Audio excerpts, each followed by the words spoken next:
Hello everyone, you are most welcome to my YouTube channel. मैं दिनेश कुमार आज आपके लिए लेकर आया हूँ ऑप्टिक्स का लेक्चर नंबर 3। इस लेक्चर के अंदर हम कुछ मोस्ट इम्पोर्टेंट पॉइंट डिस्कस करेंगे जो एग्जाम के पॉइंट ऑफ व्यू से वेरी इंपॉर्टेंट है। तो करते हैं लेसन की स्टार्टिंग। तो लेट्स स्टार्ट। आज हम पहले बात करते हैं, अगर कोई व्यक्ति अपना पूर्ण प्रतिबिंब किसी दर्पण के अंदर देखना चाहता है तो उस दर्पण की ऊंचाई व्यक्ति की ऊंचाई की h/2 होनी चाहिए। तो उसको हम स्टेटमेंट लिखते हैं, व्यक्ति अपना संपूर्ण प्रतिबिंब प्रतिबिंब प्राप्त करने के लिए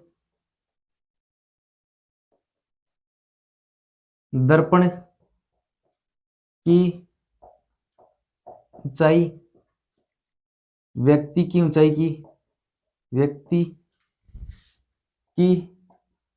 ऊंचाई का आधा होना चाहिए। मान लीजिए कोई व्यक्ति है, ठीक है, इसकी ऊंचाई h है, जो इसकी हाइट है वो h है। अगर वह कोई अपना प्रतिबिंब किसी दर्पण के अंदर देखना चाहता है तो दर्पण की ऊंचाई कितनी होनी चाहिए, h/2। एक ऐसा स्टेटमेंट और आता है जिसके अंदर पीछे की दीवार का प्रतिबिंब देखने के लिए, संपूर्ण प्रतिबिंब देखने के लिए दर्पण की ऊंचाई कितनी होनी चाहिए, पिछली दीवार की h/3 होना चाहिए। 1 यानी 1/3 ऊंचाई का दर्पण होना चाहिए। उस पॉइंट पीछे की दीवार का संपूर्ण प्रतिबिंब प्राप्त करने के लिए समतल दर्पण की ऊंचाई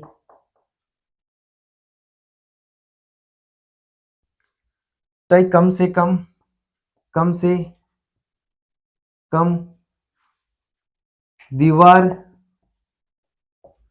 की ऊंचाई का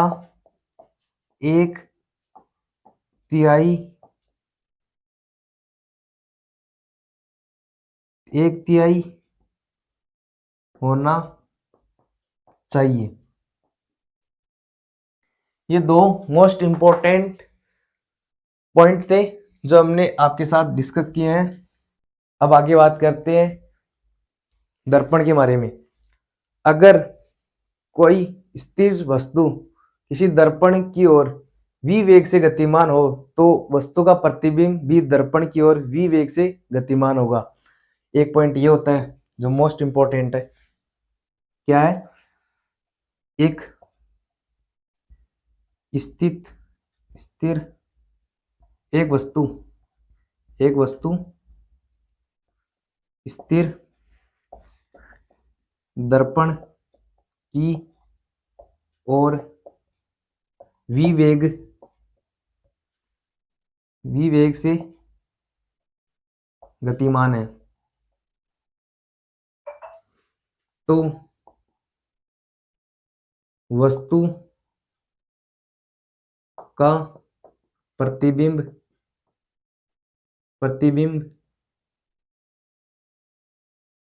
प्रतिबिंब v वेग से दर्पण की ओर गतिमान होगा। एक ये स्टेटमेंट है, एक वस्तु स्थिर दर्पण की ओर v वेग से गतिमान हो तो वस्तु का जो प्रतिबिंब है वो भी v वेग से दर्पण की ओर गतिमान होगा। इसके अलावा एक नेक्स्ट स्टेटमेंट है, इसके अंदर अभी दर्पण को स्थिर रखा है ना, नेक्स्ट स्टेटमेंट के अंदर क्या करते हैं, एक दर्पण को स्थिर एक दर्पण स्थिर वस्तु एक दर्पण स्थिर वस्तु की ओर v वेग से गतिमान है। एक दर्पण स्थिर वस्तु की ओर v वेग से गतिमान है, तो जो वस्तु है, तो वस्तु का प्रतिबिंब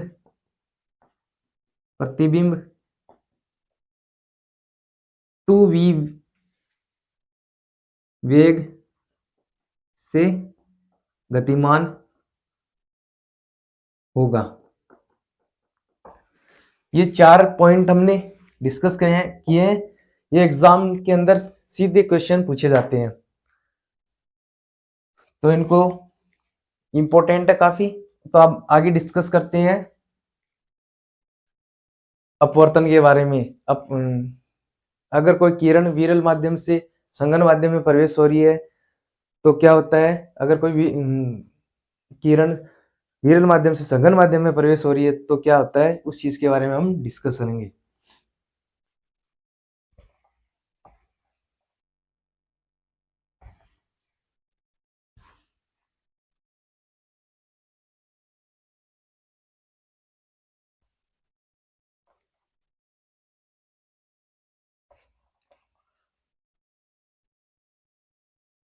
अब बात करते हैं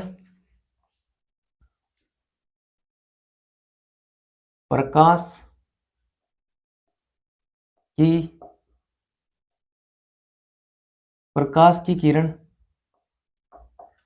किरण विरल माध्यम से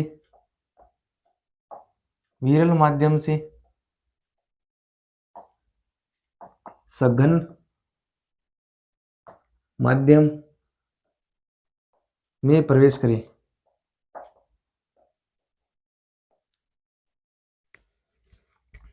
जैसे मान लो ये कोई सरफेस है, ये है माध्यम फर्स्ट जो क्या है, विरल माध्यम।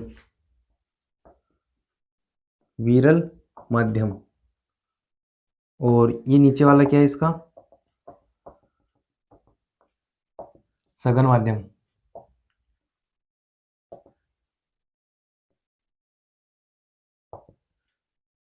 ठीक है, और ये इसका माध्यम है सेकंड, जो सघन है, माध्यम सेकंड। अपवर्तन के अंदर क्या होता है, माध्यम चेंज होता है।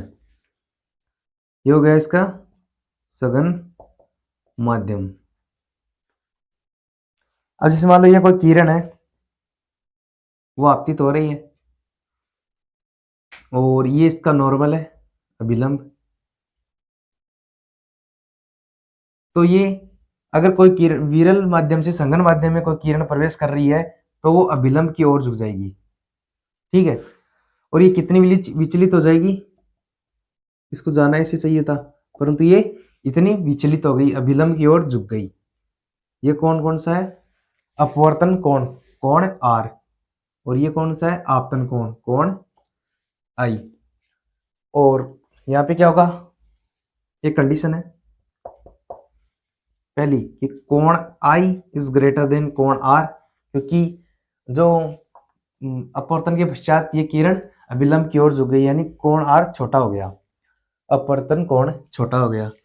आगे क्या होता है, इसके अंदर इसका वेग जो घट जाएगा, यानी इसका वेग कम हो जाएगा। ठीक है, इसका वेग कम हो जाएगा। आगे क्या होता है, किरण का वेग घट जाएगा। ठीक है, और दूसरा क्या है, सॉरी तीसरा क्या है, अभिलंब की ओर झुक जाएगी, अभिलंब की ओर झुक जाएगी। ठीक है, ये 3 पॉइंट इस चीज के बारे में अपने को ध्यान में रखना है। अब बात करते हैं, प्रकाश किरण सघन माध्यम से विरल माध्यम में जाए तो क्या होता है, यहीं पे कर लेते हैं डिस्कस। दूसरा क्या है, सघन माध्यम से, सघन माध्यम से विरल माध्यम में प्रवेश करें। तो दो माध्यम लेते हैं, ऊपर लेते हैं सघन माध्यम,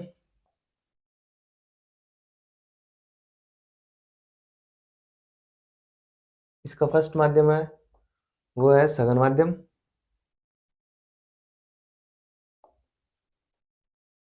ये क्या है सघन माध्यम, और ये है विरल। तो क्या होता है, ये कोई किरण आ रही है और ये इसका अभिलंब है, और ये अभिलंब से दूर झुक जाएगी। ठीक है, ये जो अभिलंब है इससे दूर हट जाएगी, ये आपतित किरण और ये अपवर्तित होने के बाद की किरण। ठीक है, और ये इसका ये इतनी विचलित हो जाएगी, ये कोण आई और ये कोण आर। अब इसके अंदर 3 केस है, सेम इसी प्रकार वो डिस्कस कर लेते हैं। पहला, इसके अंदर कोण आर इज ग्रेटर देन कोण आई, क्योंकि अभिलंब से दूर हट रही है। ठीक है, और इसका वेग क्या होगा, बढ़ जाएगा, क्योंकि ये सघन से विरल में आ रही है तो किरण का वेग बढ़ जाएगा। दूसरा क्या है, किरण का वेग बढ़ जाएगा।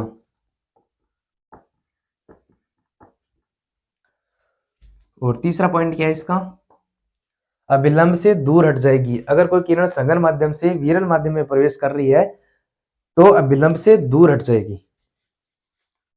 अभिलंब से दूर हट जाएगी। ठीक है, आगे हम बात करते हैं अपवर्तन के बारे में, प्रकाश के अपवर्तन के नियमों के बारे में। अपवर्तन के नियम, इनके बारे में बात करते हैं। प्रकाश के अपवर्तन का फर्स्ट नियम होता है कि आपतित किरण व अपवर्तित किरण और अभिलंब तीनों एक ही समतल के अंदर होते हैं। क्या होता है, आपतित किरण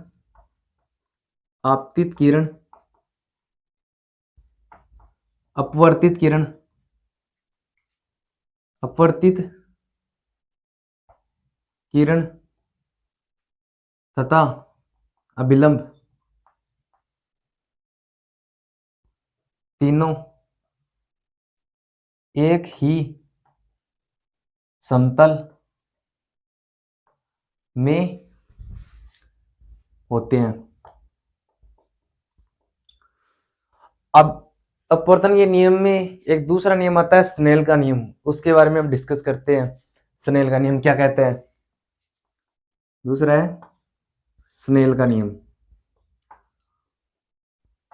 स्नेल का नियम क्या कहता है, स्नेल का नियम कहता है कि म्यू साइन थीटा कांस्टेंट है, नियत है। ठीक है, म्यू साइन थीटा अगर नियत है तो इसके अंदर एक तो होता है आप अपवर्तन कोण और एक होता है आपतन कोण। जैसे मान लो एक तो होता है आई और एक होता है एक आई, एक होता है कोण आर। इसके अंदर लिखते हैं उनको, जैसे मान लो mu 1 sine i equal to mu 2 sine r. अब साइन आर को साइन आई के नीचे लिख देते हैं और म्यू 1 को इसके नीचे लेके चलते हैं, sine i upon sine r ये इसके नीचे आ गया, और μ2 को लिख देते हैं अपॉन μ1। अब जो ये आएगा ये कांस्टेंट ही तो है, ये स्नेल का नियम कहता है ये कांस्टेंट रहेगा, तो ये क्या रहेगा 1 μ2, और ये कौन सा रहेगा कांस्टेंट या फिर नियत रहेगा, नियतांक है बोले तो, नियतांक है। ठीक है, एक बात ये अपने को ध्यान रखनी है स्नेल के नियम की।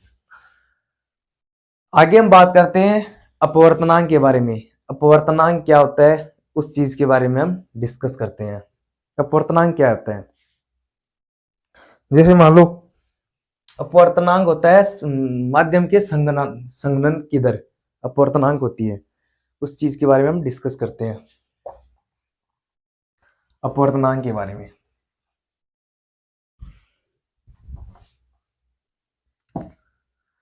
अब बात करते हैं अपवर्तनांक की। अपवर्तनांक क्या होता है, माध्यम के संघनन की दर, ठीक है, या वो ऐसे बोल सकते हैं माध्यम की सघनता, माध्यम की सघनता।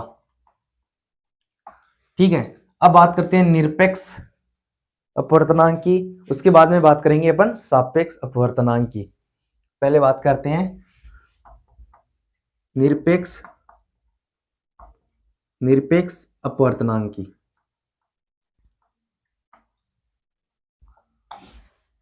ठीक है, अब ये क्या होता है, इसमें होता है इस जो अपवर्तनांक है इसको अपन म्यू और एन से प्रदर्शित करते हैं, डिनोट करते हैं। तो हम यहाँ से यहाँ पे इसको म्यू से प्रदर्शित करेंगे। म्यू बराबर क्या होता है, म्यू बराबर होता है c/v। ठीक है, और अपन इसको ऐसे भी लिख सकते हैं, वेग निकालना हो अगर किसी माध्यम पर्टिकुलर माध्यम के लिए किरण का वेग निकालना हो तो हम इसको ऐसे भी लिख सकते हैं म्यू, जहाँ पे उस माध्यम का अपवर्तनांक यहाँ पे रखकर और सी के अंदर भाग देके हम उसका वेग निकाल सकते हैं। मैंने लेक्चर नंबर 1 के अंदर इसके बारे में बता रखा है, आप जाके देख सकते हो।